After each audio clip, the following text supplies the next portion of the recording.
Lately, I've been really struggling through some pretty crippling feelings of self-doubt, general feeling like my work wasn't good enough, whether that be my photography, this YouTube channel, anything I've set my mind to really lately. Now, this certainly isn't a new thing for me. It's kind of a repeating pattern in my life, as I'm sure it is for you. But it was much worse this time than any other time I've had to deal with this in the past. So I thought while it's fresh in my mind, it might be good for me to share some of the ways I deal with this feeling of not being good enough or like my work isn't good enough. And I definitely don't want you to think I've got it all figured out. I think I'll probably struggle with this for the rest of my life. But every time I deal with this, I learn a little bit more about myself, and I hope that some of my advice can help you as you deal with this in your creative struggles. Oh, and I'm gonna be focusing on tangibles. Frankly, most of the regurgitated advice I see about this is totally unhelpful. So I'm gonna be steering away from platitudes like just love yourself more and stop being so self-critical. So I'm gonna try to focus on stuff that's actually useful, at least stuff that's been useful for me.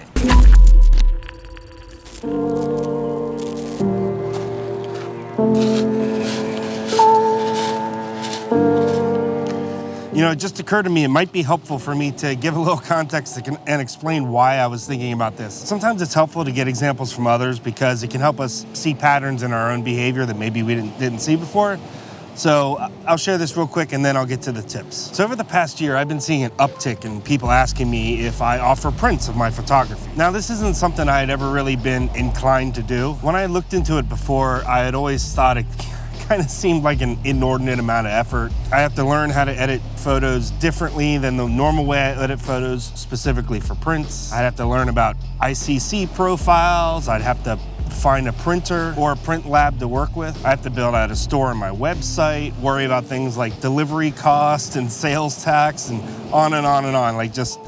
It just didn't seem worth it to me. But after I started getting more and more requests, I started to see it as like, well, maybe it's something I should do. So I've gone through and I've spent the last couple months setting it all up. And it's just small at first, just a couple prints to get me started. But the hard part is done. Now I have a print store. But my point in bringing this up is during this process, I almost talked myself out of doing this probably at least 24 times. It was a disturbing number of times. And what I realized during this process is it wasn't that it was hard. That's not why I was resistant to doing this. That was just the excuse I was using so that I didn't have to deal with the real issue. And the real issue is that I didn't feel good enough to offer my prints. I didn't want to have to deal with what I saw to be the inevitable rejection of my work. Even though I had people literally asking me to offer prints, the self-talk in my head was out of control. And almost I was thinking about stuff like, no one's gonna buy your crappy work. There's thousands and thousands of other better photographers out there. Why would anyone care about your stuff? You know, and it all just kind of like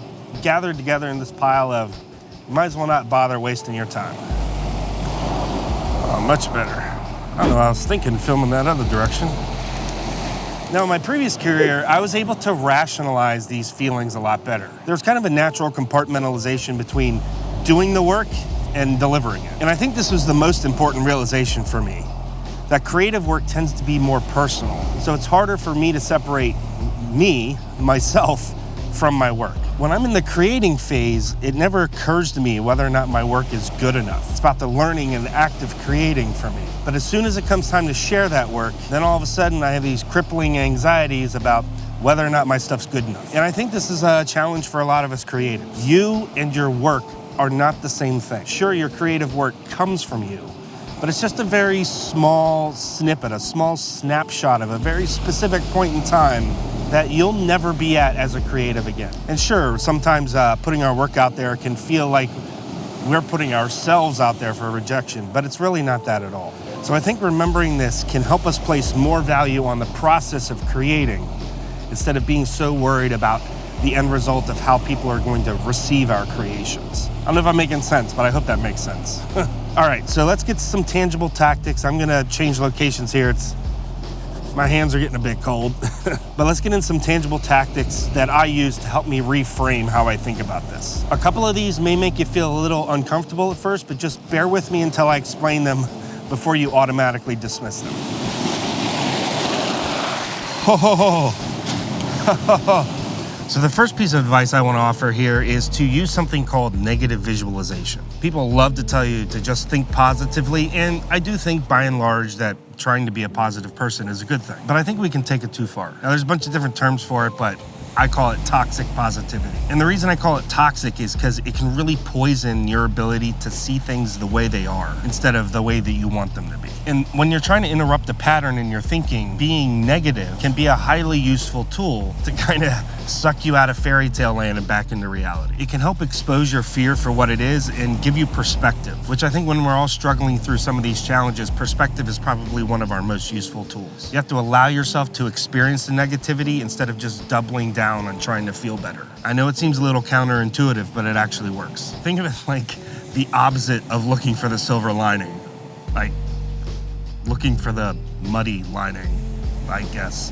I don't know what you call it. What's the opposite of silver? So what does negative visualization actually look like? First of all, what it's not is it's not just an excuse to be able to allow yourself to be grumpy anytime you want. This does take practice and it's a bit of a discipline, but it's a really useful thought exercise that can help you break your patterns. So here's a good way for you to be able to get started. Set aside some specific time with the explicit purpose of entertaining the negative thoughts you're having and following them to their natural conclusion. Think of this as like a predetermined amount of time that you can just allow yourself to worry and wonder about what if. And again, the key here is to set aside a specific amount of time. Once that time expires, you're done. It also helps if you limit it to specific things. So it's not just to generalize worrying about your life. It's whatever fear or issue that you're dealing with at the moment, worry about that as specifically as you can. And the idea here is to ask yourself, what is the worst that could happen? And there is a bit of a creative exercise to this. You think through what it is that you're worried about at the moment, and you either follow it to its natural conclusion or you get creative and come up with all kinds of ways that whatever you're worried about, how it can go massively bad. Massively bad. The worst it possibly could go for you. Now, at the beginning, if you're not practiced at this, it might help to write some of this stuff down. Just think of it kind of like a brainstorming session, if you will. Once your time is done, step away for a little bit, and then you come back to this list that you've generated. And you'll find that once you've done this on purpose, it helps remove a lot of the unstructured part of your fears, put them in a little bit of a box for you to analyze. And you'll find that one of a couple things usually happen. Either the fears that you've allowed to build up in your head seem really far-fetched when you have to read them on a piece of paper, or you've benefited from the process of having to think things through to their logical conclusion, and you realize that things really aren't as bad as you built them up to be in your head. So for me, using the example I gave before, the worst that can really happen in this scenario is I waste a little time or money setting up my print store. Or maybe people don't like my stuff and no one buys anything. Or maybe someone goes out of their way to let me know how much they think I suck. But by forcing myself to use negative visualization to look at my emotions through a logical lens, I can see how stupid my reasons are for not trying. Now, obviously, no two decisions are the same, and you might find that negative visualization doesn't work as well in one type of scenario as another. This is probably my most heavily used mental tool against times when I feel like I'm not good enough. In fact, I actually use it so much now that it's kind of become part of a troubleshooting process in general for lots of different kind of problem solving for me. All right, the next thing here is to worry about what you can control.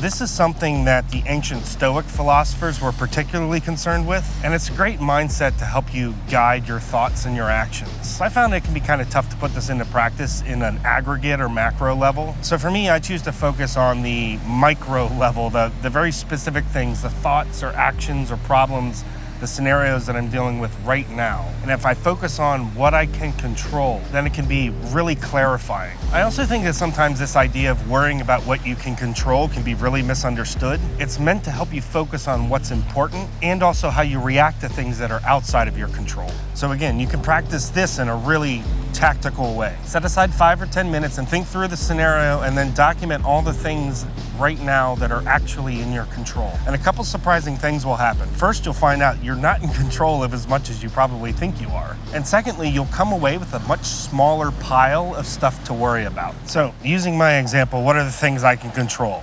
Well, I can control going out and getting the photographs.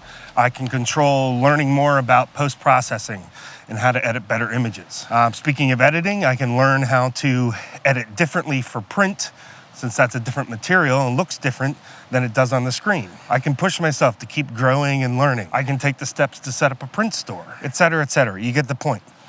The point I'm making here, though, is the amount of things that are within my control are finite compared to the things that are outside of my control, which are practically infinite. Notice that nothing I mentioned in that list has anything to do with whether or not people find my work valuable. That's not something I can control. The only thing I can control is showing up, doing the work, and putting it out there. And I think as creatives, this is often where we fall short. We forget that once we put our work out there, it's no longer ours, it's everyone's. Now, I don't mean from a legal perspective like copyright. Of course, you hold your own copyright, stuff like that. But I mean, when you put your work out there, you're not the person who gets to set the value for that work. The marketplace does. And this can be a really humbling thing to realize, that you don't actually have control over that. But there is one thing for sure. If you don't create, then it's guaranteed to have no value.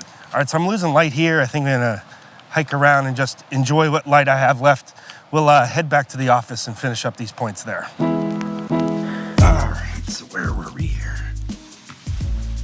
Oh, yes. Now, this next tip is one you might have already thought of, and I wish I had started doing this a long time ago, but it's quite simply to keep a record of the nice things that people have said about you or commented on social media, things like that. And the reason for this purely is just as a pick-me-up. I think it's inevitable that we're going to get down about ourselves, we're not going to feel confident in our work, and sometimes we just need that little nudge to keep going. Now, if you're anything like me, when you get into kind of a low spot and people tell you, oh, you're doing great, your work's great, yada yada, the part of me that's bound and determined to beat myself up doesn't listen to that. So if you have a record of unsolicited things that people have genuinely said that are nice about you, it kind of works as an evidence-based kind of argument against that voice in your head telling you that you suck. In some way, those opinions based on your end product are more honest with you than your own opinion of yourself. And consider the fact that as a society, we're not necessarily wired anymore to tell people good job. And so when your work moves someone to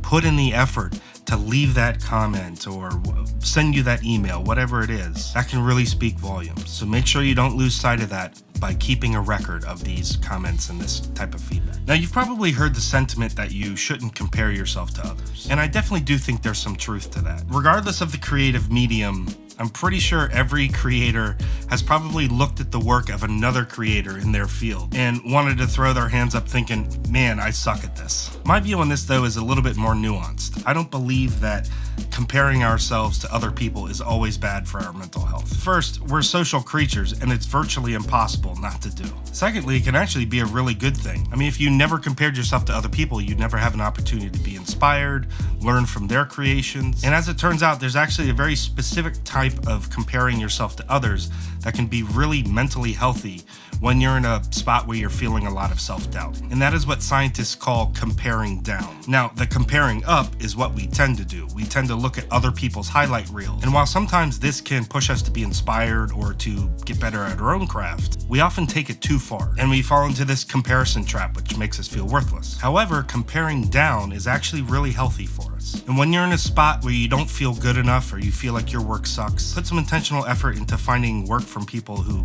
aren't as good as you. Now, obviously, how you do this will depend on the context and what type of creative work you do. But as an example, let's say I'm having a moment where I'm feeling really low about my skills as a photo editor. I'll make an effort to seek out other people's work whose editing is atrocious. You know the ones I mean, that early stage, and I've been through it myself, where everything's oversaturated, or we think that the sharpening slider's only purpose is to crank it all the way to 100. But you get my point. I'll go out and actively look for that. And whatever creative community you're a part of, there's a high likelihood that there's probably Facebook groups for that, or maybe Reddit subreddits. But just go and scroll through and no commenting. This is not for you to bash other people. Now, when I first read about scientists that had studied this and they offered this suggestion, I really struggled with this idea at first because it felt really gross and judgmental. But the key to this, again, is to be disciplined. And part of the reason this works is because, yes, you stop feeling sorry for yourself. But this isn't an exercise you do to inflate your ego. There is a really practical reason for doing this. And it's the one that finally convinced me to start trying it. And that reason is, on our creative journey, we all lose sight of what it was like to be a beginner. And we lose sight of how far we've come in our craft. And so the point of comparing down is not to make you feel like you're superior, but to remind you just how far you've come. And this can do wonders to quiet all that really negative, judgy self-talk that we direct at ourselves. Now, if you want to look more into the research behind why this works, a way to get started would be to look for adaptive versus maladaptive perfectionism. And originally this video was going to be about perfectionism, but I think I'm going to save that one for another time. But that's where I originally stumbled across this idea of comparing down. So, as always, if you have any questions or comments, please head on down to the comments section and let me know. And while you're down there, I'd love it if you'd hit that like button. But that's going to be it for me in this video, and I'll see you in the next one. Later on.